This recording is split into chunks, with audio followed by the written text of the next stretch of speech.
このジョルノ・ジョバーナには夢がある。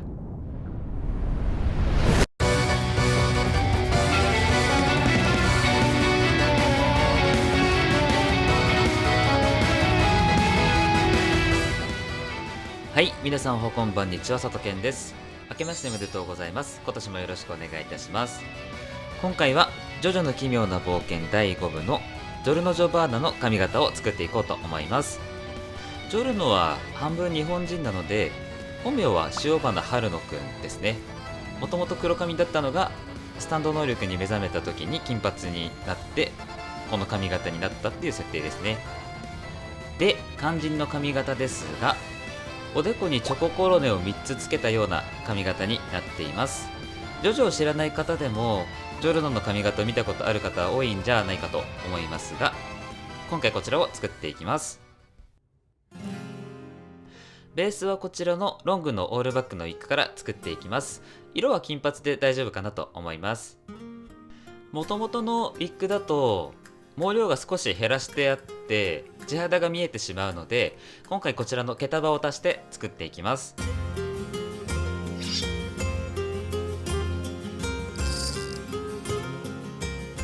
チャリオッツとストーンフリーを使って隙間に毛束を縫い付けて髪の毛を増やしていきます。これでだいぶ地肌が見えずに自然になったかなと思います。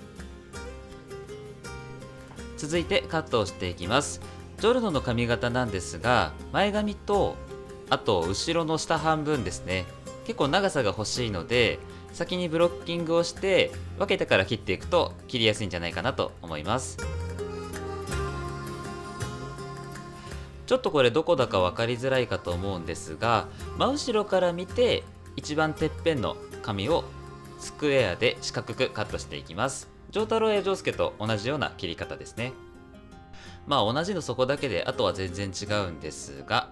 下に向かって急激に斜めに段が入っていくように切りたいので、この部分はスライドカットで上から滑らせながらだんだん下に向かって長くなるように切っていきます。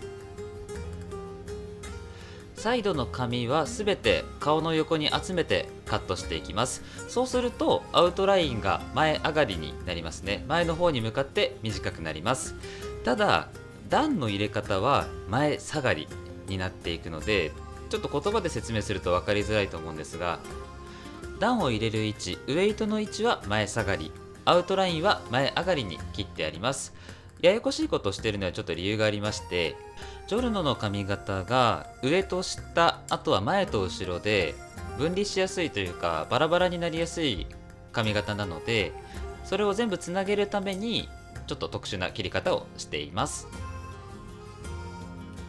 後ろの下の部分をカットしていきます。5部の一番最後にジョルノが髪を下ろしているシーンがあるんですが、あの作画のままだと実際にはちょっと長さが足りないので、それよりも長く残してあります。上の部分と自然につながるように表面からスライドカットをして段を入れてなじませていきます。実は前髪も特殊オープニングだけ下ろしている描写があるんですが、案の定それじゃあ全然もう足りないので、こちらも長めに残しておきます。すきばさみを使って毛量を調節していきます。基本的には毛先がパッツンじゃなければいいかなっていう感じですね。中間にあんまりすきばさみを入れてしまうと、前髪のコロネも後ろの編む部分も短い毛が出てきてやりづらくなってしまうので気をつけてください。量が減らし終わったら毛先をチョップカットでなじませておきます。これでカットが終わりです。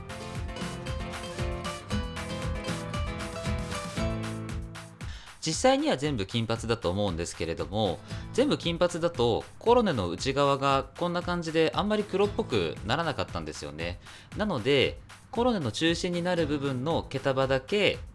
塩花春野にして黒くしておきます。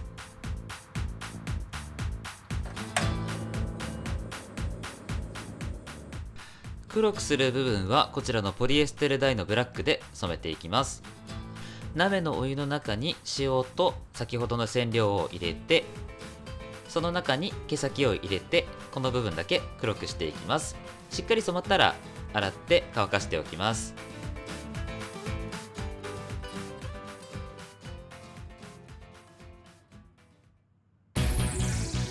ストレートアイロンを使って形を作っていきます。アイロンの温度は僕はいつも150度でやっています。上の部分はオールバックなので根元に熱を当てて毛流れを後ろに向けて冷ましておきます。もみあげ部分しっかりピチッと押さえておきたいので熱を当てたらしっかりめに押さえておきます。後頭部も基本的にはオールバックなんですが、真後ろというよりもちょっと下の長いところになじませていってあげるといいかなと思います。下の部分は波ウェーブにしていきます。アイロンで熱を当てた時じゃなくて冷めた時に形がつくので、なみなみな状態で冷ませるようにこんな感じで指3本を使いながら形を作っています。アイロン後の毛束は熱いので気をつけてください。上の部分もつるっとしたオールバックじゃなくってどちらかというとくせ毛というかくしゃっとした感じにしたいので、波ウェーブを作ってところどころ外跳ねにして跳ねさせておきます。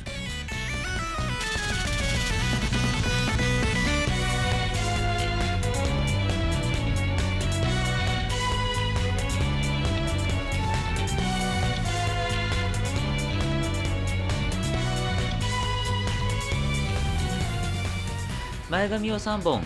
くるんくるんな状態にしてこちらもしっかり冷まして形をつけておきます。これでアイロンが終わりです。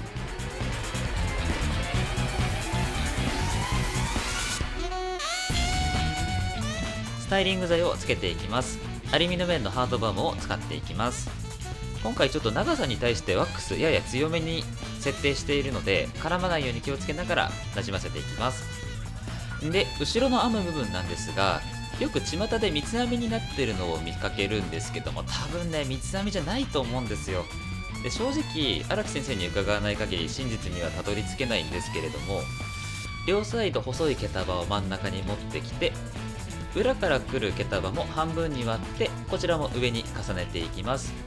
ちょっとフィッシュボーンとかに近い編み方ですかね。この編み方なんていうかちょっとよくわかんないんですけど、3編みぐらい編んだらここでゴムを留めて毛先を丸めてもう一度ゴムを留めていきます。はみ出た毛先は編んだ中に収納しておきます。若干しか違わないけど多分こっちの方が近いかもしれないですね。黒髪の部分はクロッキノールカールというやり方で毛先が内に入るようにくるくるくるっと巻いていきます。この単語美容師の国家試験以来初めて言ったかもしれない。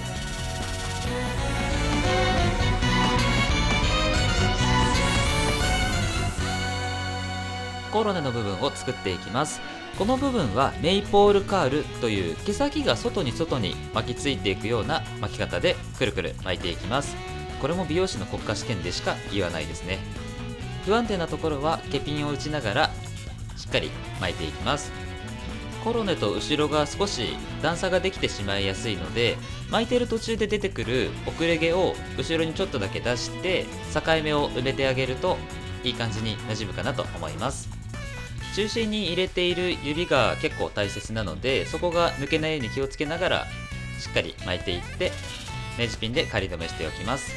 巻く方向ですが3つでちょっとずつ違うんですよね。こんな感じに巻かれているといいかなと思います。ジョジョネタをなしに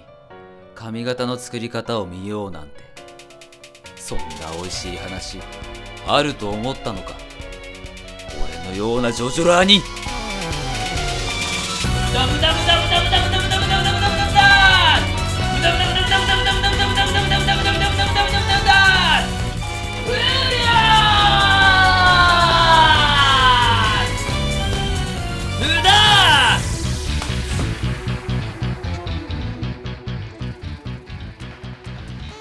外羽のバランスを整えて仮止めのピンを外したらこれで完成です。